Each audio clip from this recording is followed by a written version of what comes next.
ଆମ ଜଗା ଭାରି ବଢ଼ିଆ। ଦଶମ ଅଧ୍ୟାୟ। ପରୀକ୍ଷା ପ୍ରଶ୍ନର ଉତ୍ତର ଆରମ୍ଭ କରି ମୁନିବର ଶ୍ରୀ ଭାଗବତର ଲକ୍ଷଣ ଦଶମେ କରନ୍ତି ବର୍ଣ୍ଣନ। ଶ୍ରୀ ଶୁକ ଉବାଚ। ଶୁକ କହନ୍ତି ରାଏ ଶୁଣ ଏ ଭାଗବତର ଲକ୍ଷଣ। 10 ପ୍ରକାର ଭାବ ଚିନ୍ତି ପୁରାଣ ପୁରୁଷେ ବୋଲାନ୍ତି। ତାହା କହି ପାଏ କେ ପ୍ରସ୍ତାବେ ତୋହର ସମ୍ମୁଖେ। ସ୍ୱର୍ଗ ବିସର୍ଗ ଯେ ପାସ୍ଥାନ ପୋଷଣ ଉକ୍ତି ପରିମାଣ। ଯେ ମନ୍ୱନ୍ତର ଈଶ କଥା ନିରୋଧ ମୁକ୍ତିର ବ୍ୟବସ୍ଥା। ଆଶ୍ରୟ ମିଶି 10 ଗୁଣ ଏ ଭାଗବତର ଲକ୍ଷଣ। 10 ବିଶୁଦ୍ଧ ଅର୍ଥେ ରହେ ନବ ଲକ୍ଷଣ ଯେ ବା ହୋଏ। ବେଦ ବିଚାରି ମହାଜନେ ତତ୍ତ୍ୱ କହନ୍ତି ଅନୁମାନେ। 10 ଇନ୍ଦ୍ରିୟ ପଞ୍ଚମାତ୍ର ମହତ ତୁଲେ ପଞ୍ଚଭୂତ। ତାହାଙ୍କ ଜନ୍ମ ସର୍ଗ କହି ଗୁଣ ବୈଷମ୍ୟ ଏତେ ହୋଇ। ବିରାଟ ପୁରୁଷର ଦେହେ ବ୍ରହ୍ମା ସର୍ଜନା ଯେତେ ହୋଏ। ପୌରୁଷ ବରାଜର ଯେତେ ବିସର୍ଗ ବୋଲନ୍ତି ଏତେ। ବିଷ୍ଣୁ ବିଜୟ ସ୍ଥିତି ନାମ ଭକ୍ତାନୁଗ୍ରହ ଯେ ପୋଷଣ। ମନନ୍ତର ଯେ ମନୁ ଧର୍ମ କର୍ମ ବାସନା ଉକ୍ତି ନାମ। ବିଷ୍ଣୁ ଅବତାର ଚରିତ ତାର ଭକ୍ତଙ୍କ ଯେ। ଈଶ୍ୱର କଥା ଅନୁବାଦେ ଉତ୍ତମ ପୁରୁଷଙ୍କ ମଧ୍ୟେ। ଈଶାନୁ କଥା ଏହା କହି ଅପରେ ଶୁଣ ମନ ଦେଇ। ସଂହରି ଆତ୍ମରସ କତି ଜଳେ ଶୟନ ଯୋଗପତି। ନିରୋଧ ବୋଲି ତାର ନାମ ନିଜ ସ୍ୱଭାବେ ପୂର୍ଣ୍ଣ କାମ। ମୁକ୍ତି ସ୍ୱରୂପେ ବ୍ୟବସ୍ଥିତି ଯହିଁ ନ ଘଟେ ପୁନର୍ଗତି। ଆଭାସ ନିରୋଧ ଏ ଦୁଇ ଯାଠାରୁ ପ୍ରକାଶ ହୁଅଇ। ଆଶ୍ରୟ ନାମ ସେ ବୋଲାଇ ପରମ ବ୍ରହ୍ମ ଯାକୁ କହି।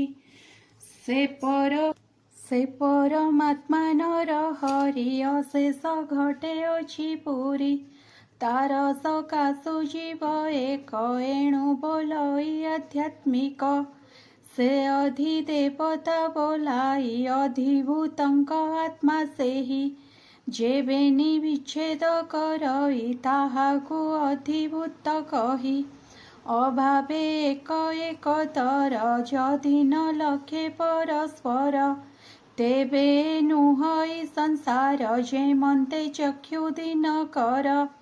ତୃତୀୟ ସାକ୍ଷୀ ରୂପ ହୋଇ ଯେ ଦେଖେ ପରମାତ୍ମା ସେହି। ଅନ୍ୟ ଆଶ୍ରୟ ସେ ହୁଅଇ ତାର ଆଶ୍ରୟ ଅଟେ ସେହି। ସର୍ବ ଆଶ୍ରୟ ତାର ନାମ ପରମ ପୁରୁଷ ଉତ୍ତମ।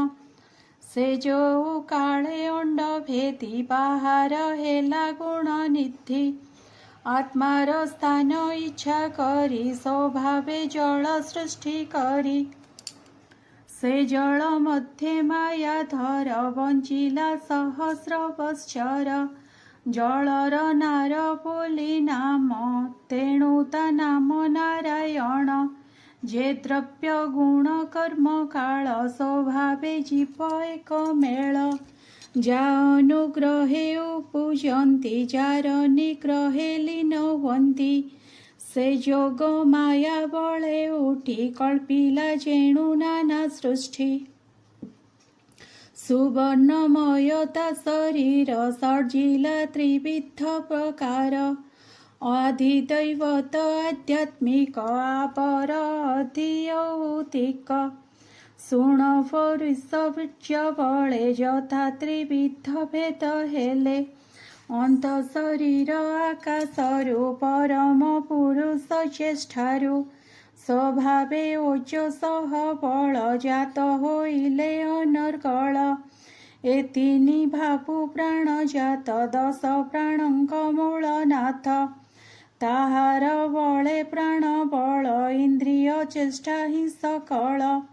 ଚଳନ୍ତି ତାର ଅନୁପଥେ ଅଶେଷ ପ୍ରାଣୀ ଅନ୍ତର୍ଗତେ। ରାଜାକୁ ଯେହ୍ନେ ଆଶ୍ରେ କରି ସେବକେ ପଥ ଅନୁସରି ମୂଳ କମଳୁ ଏହି ମତେ ସଞ୍ଚରୁ ବ୍ରହ୍ମରନ୍ଧ୍ର ପଥେ ପ୍ରାଣର ଆତଜାତ ଶ୍ରମେ ଉପୁଜେ କ୍ଷୁଧା ତୃଷା ସମେ କ୍ଷୁଧା ତୃଷାର ମାର୍ଗ ମୁଖ ତେଣୁ ସୃଜିଲା ଅର୍କେ ମୁଖ ମୁଖର ମୂଳେ ତା କ୍ଳୁଜାତ ତା